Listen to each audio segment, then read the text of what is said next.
নিরামিষ দিনে একঘেয়েমি শিমের থেকে যদি আলাদা ধরনের কোনো রেসিপি খেতে চান তাহলে আজকের রেসিপিটা আপনাদেরই জন্য। নমস্কার, আমি দেবশ্রী। আমার চ্যানেল দেবীজ ঘরকন্যা উইথ রেসিপির একটা নতুন রেসিপিতে আপনাদের সবাইকে স্বাগত। তাহলে চলুন দেরি না করে দেখে নেওয়া যাক যে আজকের এই শিমের রেসিপিটা আমি কিভাবে বানাই। আর আপনাদের পুরো ভিডিওতেই সঙ্গে থাকার অনুরোধ রইল। এটা বানানোর জন্য আমাদের প্রথমেই যেটা দরকার সেটা হচ্ছে শিম। এখানে দেখুন আমি নিয়ে নিয়েছি শিম। শিমগুলোকে কেটে নিচ্ছি। শিমগুলোর ধারে যে শিরের অংশটা থাকে সেটা ছুরির সাহায্যে প্রথমে এইভাবে টেনে ফেলে দিয়ে আমি এগুলোকে দু টুকরো করে কেটে নেব। তবে যদি খুব বড় শিম হয় সেক্ষেত্রে আপনারা 3 খণ্ড করে নিতে পারেন। সমস্ত শিমগুলোকেই দেখুন আমি একই রকমভাবে কেটে নিচ্ছি। বেশি বড় হলে 3 খণ্ড আর ছোট হলে আমি এটাকে দু টুকরো করে নেব। সমস্ত শিমগুলোকেই দেখুন আমি কেটে রেডি করে নিয়েছি। ঠিক এই রকমভাবে আমি কেটে নিয়েছি। অন্যদিকে আমি একটা প্যানের মধ্যে দিয়ে দিচ্ছি বড় চামচের 1 চামচ বেসন। ছোট চামচ হলে 2 চামচ দেবেন। গ্যাসের ফ্লেমটাকে মিডিয়ামে করে বেসনটাকে কিছুক্ষণ ভেজে নিতে হবে। বেসনের মধ্যে যে কাঁচা গন্ধ থাকে সেটা যতক্ষণ না চলে যাচ্ছে ততক্ষণ এটাকে ভেজে নিতে হবে। তবে গ্যাসের ফ্লেমটা হাইতে করে ভাজবেন না, এতে বেসনটা পুড়ে যেতে পারে। লো টু মিডিয়ামে করে ভাজবেন। দেখবেন ভাজতে ভাজতে একটা সুন্দর গন্ধ বেরোচ্ছে, তখন বুঝবেন হয়ে গেছে। এটা আমার হয়ে গেছে, আমি নামিয়ে নেব। নামিয়ে নিয়ে ওই প্যানটার মধ্যেই দিয়ে দিচ্ছি আর কিছুটা সর্ষের তেল। তেলটা গরম হয়ে গেলে আমি সমস্ত শিমগুলোকেই এর মধ্যে দিয়ে নেব। সমস্ত শিমগুলোকে দিয়ে দিচ্ছি লবণ আর দিয়ে দেব হলুদ।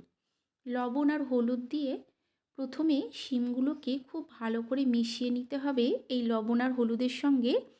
এই সময় গ্যাসের ফ্লেমটাকে মিডিয়ামে রাখবেন। মিডিয়ামে রেখে ভালো করে মিশিয়ে নেবেন। মিডিয়ামে রেখে ভালো করে প্রথমে মিশিয়ে নিতে হবে।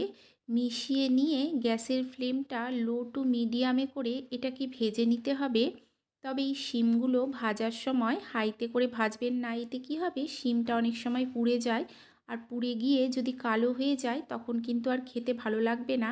দেখুন এটাকে আমি উল্টে পাল্টে ভালো করে ভেজে নিচ্ছি। একটু সময় ধরে ভালো করে ভেজে নিতে হবে। তবে ভাজার সময় লক্ষ্য রাখতে হবে শিমটা যেন ভাজতে ভাজতে কালো না হয়ে যায়। ততক্ষণই শিমটাকে ভাজতে হবে যতক্ষণ শিমটা ভাজাও হবে অথচ এর সবুজ রঙটা কিন্তু নষ্ট হবে না। দেখুন শিমটাকে আমি ভেজে নিয়েছি, এর সবুজ রঙটা কিছুটা রয়ে গেছে, একদম কিন্তু রঙটা চেঞ্জ হয়নি। এখন এটাকে আমি তুলে নেব। সমস্ত শিমগুলোকে তুলে নিয়ে ওই প্যানের মধ্যেই দিয়ে দিলাম আর কিছুটা সর্ষের তেল। ফোড়নে দিচ্ছি দেখুন কালো জিরে আর দিয়ে দেব শুকনো লঙ্কা। এখানে আমি একটা শুকনো লঙ্কাকে অল্প একটু ভেঙে দিয়ে দিয়েছি। ফোড়নটাকে কয়েক সেকেন্ড ভাজতে হবে যতক্ষণ না এই কালো জিরে আর শুকনো লঙ্কার থেকে একটা সুন্দর গন্ধ বেরোচ্ছে। সুন্দর গন্ধ বেরোলে এখানে দিয়ে দিতে হবে একটা মিডিয়াম সাইজের টমেটো। আমি একটা মিডিয়াম সাইজের টমেটো দিয়ে বাটিটা ধুয়ে কিছুটা জল দিয়ে দিয়ে দিলাম ছোট চামচে 2 চামচ জিরে গুঁড়ো আর দিয়ে দিচ্ছি 1 চামচ হলুদ গুঁড়ো। এখানে দিচ্ছি 1 চামচ লঙ্কার গুঁড়ো।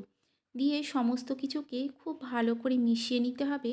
মিশিয়ে নিয়ে আমি গ্যাসের ফ্লেমটাকে মিডিয়ামে করে দেব। মিডিয়ামে করে এটাকে কিছুক্ষণ কষিয়ে নেব। তবে হাইতে করে কিন্তু আমি এটাকে কষাবো না, তাহলে কিন্তু এটা কষানো ভালো হবে না। লো টু মিডিয়ামে রেখে যতটা সম্ভব এটাকে কষিয়ে নিতে হবে।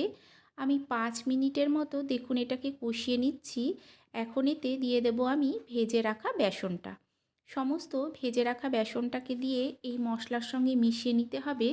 এই বেসনটাকে মশলার সঙ্গে মেশাতে মেশাতে দেখবেন এর মধ্যে যে জলের ভাবটা আছে সেটা কিন্তু অনেকটাই টেনে আসছে।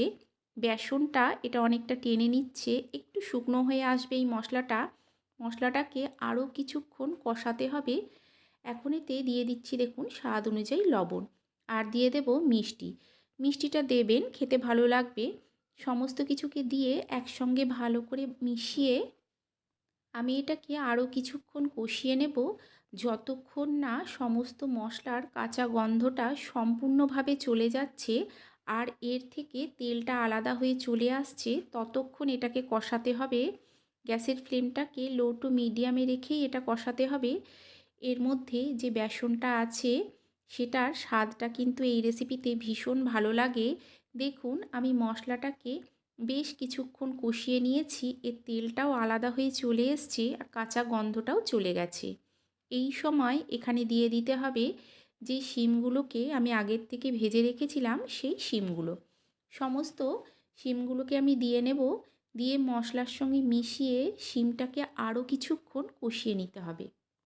এতে কি হবে, মশলাটা শিমের মধ্যে খুব সুন্দরভাবে ঢুকে যাবে। আপনাদের যদি এই রেসিপিটা ভালো লেগে থাকে লাইক করে দেবেন, শেয়ার করে দেবেন আর কমেন্ট করে জানাবেন যে কেমন লাগলো। চ্যানেলটাকে অবশ্যই সাবস্ক্রাইব করে দিয়ে পাশে থাকা বেল আইকনটা প্রেস করে দেবেন। এতে যখন কোনো নতুন ভিডিও আমি আপলোড করব সবার আগে নোটিফিকেশন আপনার কাছে পৌঁছে যাবে। আর যদি ফেসবুক থেকে দেখেন তাহলে চ্যানেলটাকে অবশ্যই ফলো করে নেবেন। দেখুন মশলার সঙ্গে মিশিয়ে আমি শিমটাকে আরও কিছুক্ষণ কষিয়ে নিয়েছি। সমস্ত মশলাটাই কিন্তু শিমের গায়ে ঠিক এইভাবে লেগে যাবে। এটা আমার কষানো হয়ে গেছে। এখন এতে দিয়ে দেব আমি জল। জলটা দিয়ে ভালো করে একবার এই মশলার সঙ্গে মিশিয়ে নিতে হবে। জলটাকে দিয়ে দেখুন আমি মশলার সঙ্গে ভালো করে মিশিয়ে নিচ্ছি। মিশিয়ে নিয়ে আমি ঢাকা দিয়ে শিমগুলোকে কিছুক্ষণ হতে দেব। কিছুক্ষণ পর আমি ঢাকাটা তুলে নিচ্ছি, তুলে একবার সমস্ত কিছুকে ভালো করে মিশিয়ে নেব। তবে আমি আগেই লবণটা দিয়েছিলাম, যদি মনে হয় লবণ লাগবে তাহলে এই সময় আপনারা দিয়ে নেবেন। গ্যাসের ফ্লেমটাকে এই সময় আমি মিডিয়াম টু হাইতে করে দেব। মিডিয়াম টু হাইতে করে এটাকে আরও কিছুটা শুকনো শুকনো করে নিতে হবে। এটা যতটা শুকনো হবে খেতে কিন্তু তত বেশি ভালো লাগবে। শুধু যে ভাত দিয়ে খেতে ভালো লাগে এমনটাই নয়, রুটি দিয়েও খেতে কিন্তু ভীষণ ভালো লাগে। সব শেষে এতে দিয়ে দেব আমি কিছুটা ধনেপাতা কুচি। ধনেপাতা কুচিটাকে দিয়ে নেব, দিয়ে আমি এটাকে ভালো করে এর সঙ্গে মিশিয়ে নেব। ধনেপাতা কুচি দিয়ে ভালো করে মিশিয়ে নিলেই তৈরি হয়ে যাবে এই রেসিপি। আপনারা অবশ্যই একবার এইভাবে বানিয়ে খাবেন, আশা করছি আপনাদেরও ভালো লাগবে। তাহলে চলুন আপনাদের সঙ্গে দেখা হচ্ছে আরও একটা নতুন ভিডিও নিয়ে।